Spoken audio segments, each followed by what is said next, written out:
Welcome to my channel. Here, every day I bring you new inspiring and revenge-filled life stories. If you enjoy such stories, don't forget to like, subscribe, and press the bell icon. Today's story is about a strong woman who tolerated her mother-in-law's tyranny inside her own house for years, until one day she decided enough is enough. The story is long, so listen till the end. You're going to enjoy it.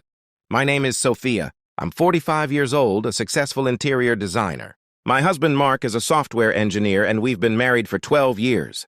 Our home, a beautiful 4-bedroom house in a suburban area, belongs to me. Completely mine. I bought it with my own savings before marriage because I always wanted to stay independent. Mark never had an issue with it. He always said, "Sophia, this is our home."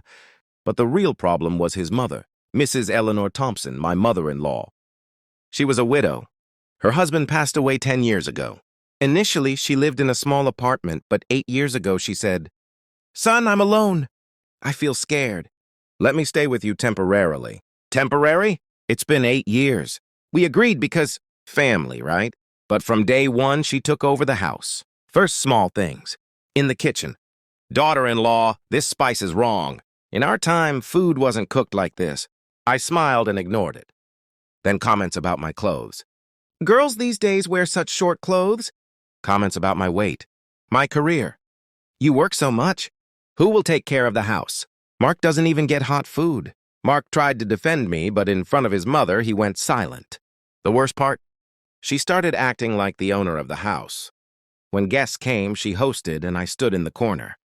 Once my best friend visited, and my mother-in-law said, "Sophia is always busy. I manage everything here," as if I was a guest in my own home. Then she crossed every boundary. She entered my bedroom without permission, checked my drawers.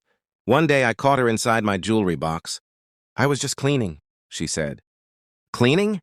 She was reading my private letters. When I complained to Mark, he said, "Mom is old. Adjust a little." Adjust? I had been adjusting for 8 years. I paid everything. Property tax, utilities, maintenance. She used her pension for shopping and expected us to pay her medical bills and outings. Then came the turning point. 2 months ago, I returned from work exhausted. I was sitting in the living room watching my favorite show. My mother-in-law walked in, grabbed the remote, and turned off the TV. "Stop watching this nonsense. This is my prayer time. Go to your room." I'm the eldest in this house. I was shocked.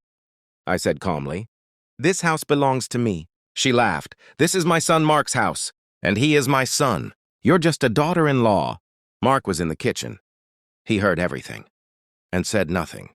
That night I didn't cry. I felt something else. Cold, clear, anger. I called a lawyer friend that night. "If a family member has been living in my house for free for 8 years, with no lease, what can I do?" She said, "Sophia, she's a tenant at will. You can evict her. 30-day notice, then court." I woke up. I checked the documents. The deed was only in my name. I made a plan, quietly. The next morning, I moved into a luxury hotel suite. Peace. From there, I hired a property lawyer, Mr. Victor Hayes. He prepared the documents. Notice to quit, 30 days to vacate. Reason? Termination of gratuitous tenancy. Back utilities and maintenance bill, $50,000 for 8 years. His associate, James, went to serve the notice. I was sitting in the hotel sipping coffee. At home, my mother-in-law opened the door. James said politely, "Mrs. Thompson, this is an eviction notice from Sophia Thompson." She screamed, "Nonsense, this is my son's house." She called Mark. He was at work. She called me, 10 missed calls. When I finally answered, she cried, "Sophia, what is this drama? Where will I go?" I replied, calm, "You have 30 days to vacate. This is my house. You were a guest. Time's up." She yelled, "You're cruel! Talk to Mark!" Mark called me. "Sophia, forgive my mom. She's old."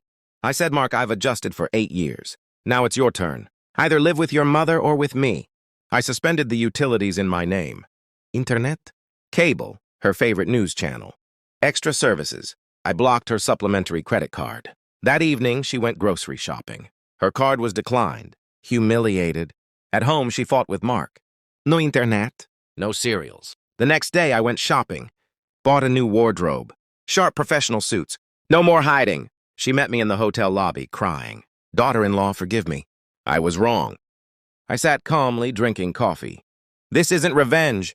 These are boundaries. You made me an outsider in my own home. Now you're outside. Mark came too. Where do I send my mom? I said, her apartment still exists. Or a senior living place. I'll help, but not in my house. In 30 days, she packed. She told the family.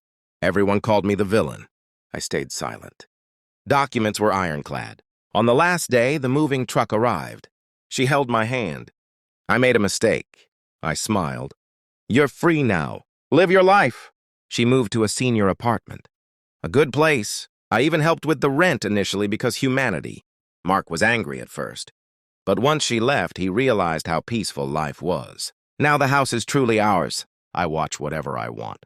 The kitchen follows my rules. Mark finally defends me. And my mother-in-law? Now she speaks sweetly on the phone. Visits only when invited. Boundaries are set. Morale?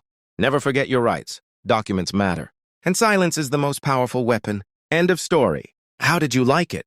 Tell me in the comments. Next story, another revenge. Son evicts parents. Don't forget to subscribe.